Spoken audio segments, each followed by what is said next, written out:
Oke, assalamualaikum teman-teman semuanya. Video kali ini kita akan membahas tentang DDL lagi, dan kali ini kita akan membuat sebuah tabel di dalam sebuah database yang udah kita buat di video sebelumnya. Jadi kalau sebelumnya kita udah menghapus databasenya, silahkan kalian buat kembali, dan nama database yang akan kita gunakan adalah DB Campus sesuai dengan video sebelumnya. Untuk membuat tabel di video kali ini, kita akan menggunakan dua cara. Yang pertama, kita akan menggunakan CMD atau terminal di Windows kita. Untuk yang kedua, kita nanti akan menggunakan phpMyAdmin, teman-teman. Langsung aja kita choose ke cara yang pertama. Di sini kita langsung masuk ke directory dari penyimpanan waktu kita menginstal si MySQL. Jangan lupa kita masuk ke binary-nya, jadi sam MySQL bin. Ya, harus kalian masuk ke bin-nya. Kita langsung login untuk mengakses si MySQL sebagai administrator. Ya, caranya udah sama kayak sebelumnya ya, kita siapkan dulu di sini. Kita ketikkan MySQL, min u untuk username. Karena username-nya adalah root, kita ketikkan root. Kalau kalian nggak ada passwordnya, langsung aja kalian enter. Untuk memastikan nama database yang udah kita buat di video sebelumnya, kita bisa mengecek dengan cara show databases. Oke, di sini saya masih menyimpan untuk database dengan nama DB Campus, teman-teman. Kalau kalian belum memiliki DB Campus ini, silakan kalian buat. Untuk caranya bisa simak video sebelumnya. Oke, di sini saya asumsikan kalau kalian semua sudah punya database dengan nama DB Campus ya, teman-teman. Jadi langsung saja saya masuk ke si DB Campus. Caranya use nama database-nya kita persiskan aja biar aman, teman-teman. DB Campus. Jangan lupa kasih titik koma. Oke, sekarang kita sudah masuk di database dengan nama DB Campus, teman-teman. Kalau kalian sudah seperti ini, berarti kita bisa lanjut. Kalau kalian error, selidiki ya apa errornya. Oke, seperti itu. Sekarang kita harus mengecek nih. Kita pastikan di dalam DB Campus itu nggak ada tabel sama sekali. Kalau kita menampilkan database yang ada di DBMS, kita menggunakan show databases, kita bisa menampilkan tabel apa aja yang ada di dalam DB Campus menggunakan show tables. Jadi tabel apa aja yang ada di dalam database DB Campus seperti ini. Nah, sekarang kita menampilkan empty set atau tidak ada tabel sama sekali di DB Campus. Ya, pastikan kita udah masuk di sini ya, udah masuk di DB Campus, cek dengan show tables. Kalau nggak ada, empty set. Kayak gini. Kalau sudah seperti ini, kita sekarang sudah satu suara.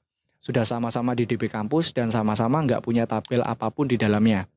Sebelum kita membuat tabel di dalam sebuah database, kita perlu mengetahui struktur dari tabel yang akan kita buat. Kalau database kan jelas. Database ya udah database, dia wadah kosong yang di dalamnya menampung tabel-tabel kayak gitu. Kalau tabel nggak bisa kita membuat seperti sebuah database. Contohnya kalau saya ingin membuat tabel terus kita ketikkan seperti ini. Create tabel ya, karena dia adalah wadah kita pakai si DDL. Semisal namanya adalah TB mahasiswa. Ya, kita titik koma enter, dia akan error. Tabelnya harus memiliki setidaknya satu kolom. Nah, di sini kita udah dapat bocoran, teman-teman.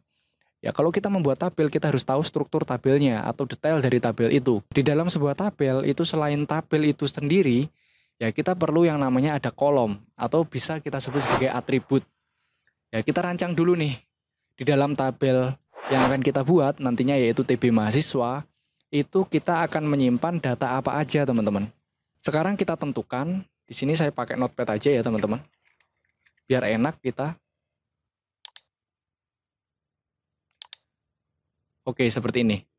Nah, untuk tabel yang akan kita buat namanya adalah TB mahasiswa untuk menyimpan data-data mahasiswa. Tapi ini masih prototype, teman-teman. Jadi belum kompleks untuk datanya, kita gunakan untuk belajar DDL. Lalu nanti kita juga perlu yang namanya atribut. Ya, atributnya atau kolom, kita akan buat 4 kolom dulu. Yang pertama itu kita perlu ID mahasiswa. Lalu yang kedua pastinya ada nama mahasiswa. Yang selanjutnya ada jenis kelamin. Yang selanjutnya ada umur. Ya, seperti ini. Nah, yang perlu kita garis bawahi, teman-teman, dalam membuat sebuah atribut di dalam sebuah tabel, itu kita nggak boleh memberikan spasi. Jadi kalau kita ingin spasi kayak ini, ID mahasiswa. Kalau kita ID spasi mahasiswa kayak ini, dia akan error. Kita harus menggunakan underscore, yang pasti dia adalah satu kumpulan string kayak gitu. Jangan sampai ada spasinya. Apakah cukup seperti ini? Nggak. Jadi kita nggak cukup cuma menentukan atributnya. Kita harus mengetahui juga, teman-teman, kalau di dalam sebuah atribut itu ada tipe datanya.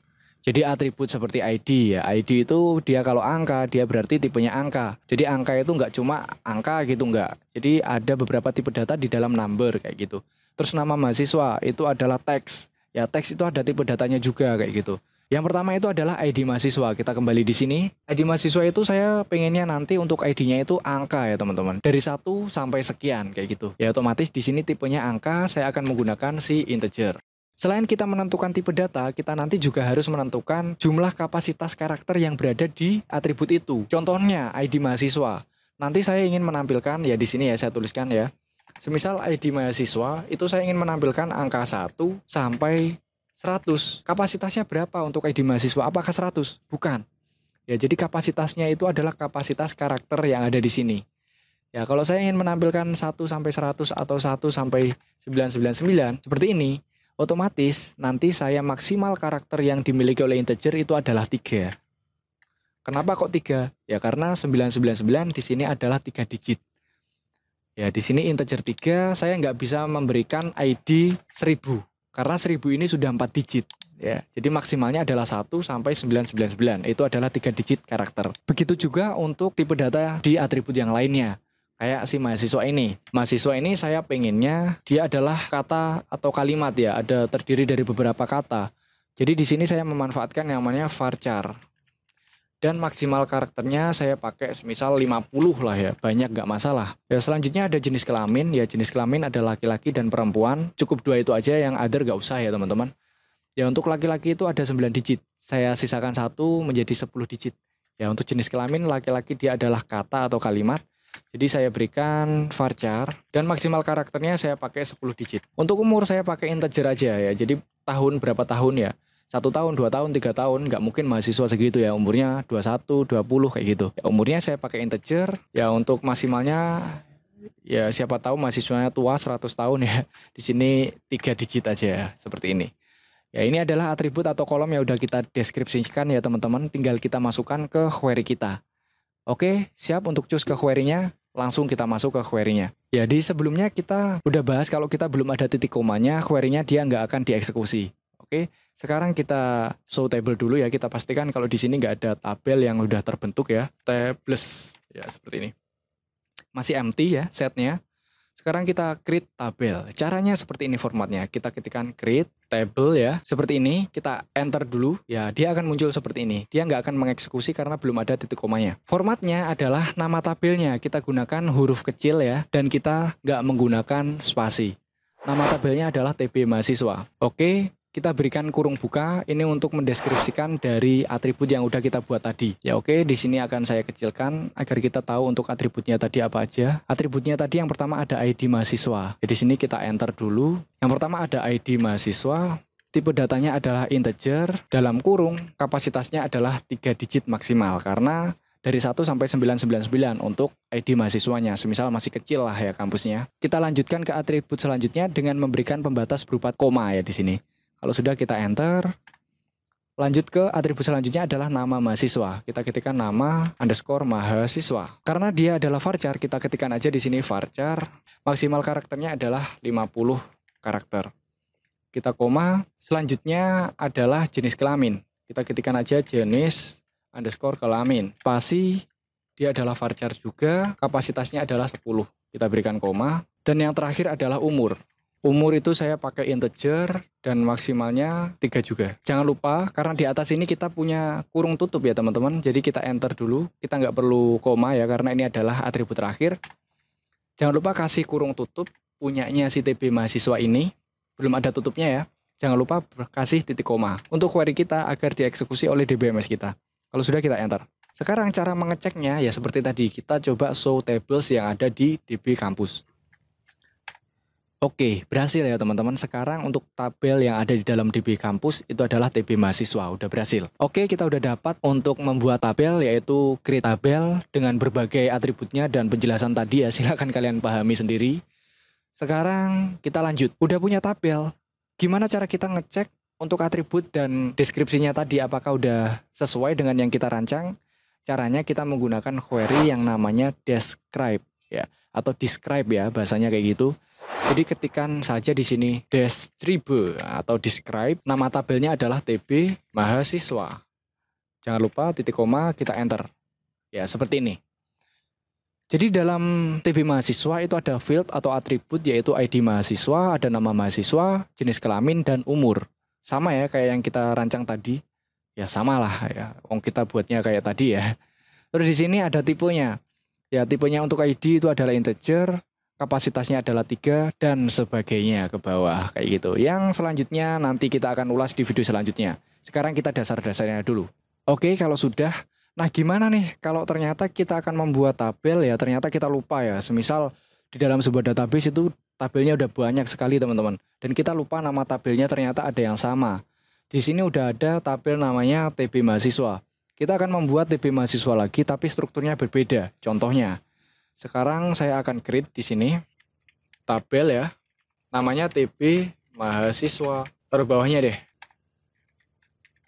Dalam kurung, ya semisal saya punya ID MHS. Ya ini strukturnya beda ya teman-teman. Dia adalah integer dan kapasitasnya adalah 3. Dan saya punya nama MHS. Seperti ini. Dia adalah varchar, kapasitas adalah 50.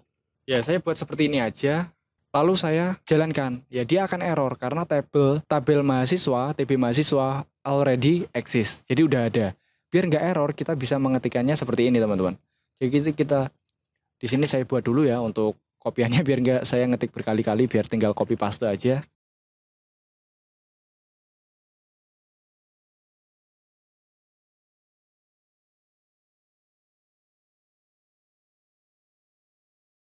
Oke, seperti ini. Nah, kita bisa mengatasi untuk error ini, kita menggunakan if exist, teman-teman. Jadi, create tabel apabila tidak ada TB mahasiswa, maka akan dibuat. Kalau ada, maka nggak usah dibuat.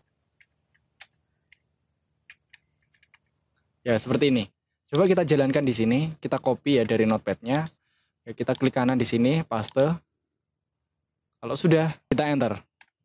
Ya, query oke. Meskipun nama tabelnya itu sama, dia nggak akan error. Tapi tabelnya nggak dibuat. Ya, coba kita cek. Show tables. Ya, TB-nya tetap TB mahasiswa. Terus kita DESC ya. Describe TB mahasiswa. Ya, tetap sesuai dengan tadi. Nggak sesuai dengan yang kita buat barusan. Karena dia namanya sama. Ya, if not exist buat. Kalau exist maka nggak usah buat. Kayak gitu teman-teman. Nah, ini untuk describe, kita punya cara satu lagi yang lebih singkat. Nggak usah kita ketikkan describe kayak gini, kita cukup ketikkan DESC, lalu nama tabelnya, yaitu TB mahasiswa ya. Ya, kita enter aja, di sini sudah bisa. Ya, tinggal kalian pengen yang describe atau mau pakai yang DESC terserah. Ya, yang penting sama untuk menampilkan rincian dari tabel yang udah kita buat. Build atau apa, atributnya itu apa aja, tipenya seperti apa, dan sebagainya kayak gitu. Ya, kalian pasti udah tahu kalau kita udah selesai membuat tabel beserta atributnya kayak gini, kita mau ngapain? Jelas, kita akan hapus. Oke, kita akan hapus tabel yang udah kita buat menggunakan query drop. Kalau sebelumnya kita menghapus database, drop database dengan nama database sekian. Sekarang kita akan drop tabel, caranya ya kayak gini. Drop tabel, lalu nama tabelnya. Nama tabelnya adalah TB mahasiswa. Kalau sudah, kita enter. Berhasil, sekarang kita akan show tabel ya. Ya, sekarang tabelnya udah hilang. Kita susah-susah buat tabel, ngapain dihapus ya teman-teman? Ya nggak apa-apa, nggak masalah. Sekarang kita udah hapus tabelnya. Oke, seperti itu. Kalau kalian pengen pakai if exist ya kayak tadi, silakan kembangkan sendiri. Kalau ternyata nama tabelnya nggak ada, eksekusinya nggak error, itu seperti apa? Silahkan kalian lakukan sendiri. Caranya sama kayak yang tadi ya teman-teman. Sekarang kita masuk ke cara yang kedua. Kita akan menggunakan portal PHP MyAdmin. Caranya kita buka untuk SAM-nya dulu ya. Ini kita minimize dulu. Kita sekarang jalankan untuk Apache. Oke. Kita tunggu sampai hijau. Lalu kita nanti akan akses localhost PHP MyAdmin di browser kita. Oke, kita sekarang akses localhost PHP MyAdmin. Oke teman-teman, karena tadi kita masih punya DB namanya DB Campus ya. Sekarang kita klik DB Campus di sini. Kita masuk ke database-nya. Nggak ada tabelnya karena udah kita hapus.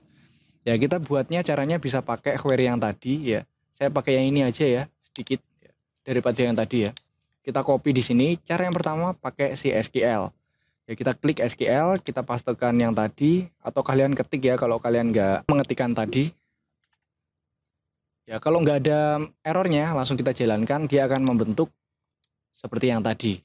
Ya, dia berhasil. Di dalam DB Campus sekarang udah ada satu tabel namanya TB mahasiswa. Kita cek. Ini dia TB mahasiswa. Strukturnya seperti apa? Kita klik aja TB mahasiswanya. Hasilnya seperti ini. Masuk ke struktur.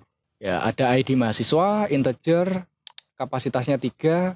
Ada juga di sini nama MHS, varchar 50 sesuai yang kita buat di sini tadi. Oke, cara menghapusnya simple.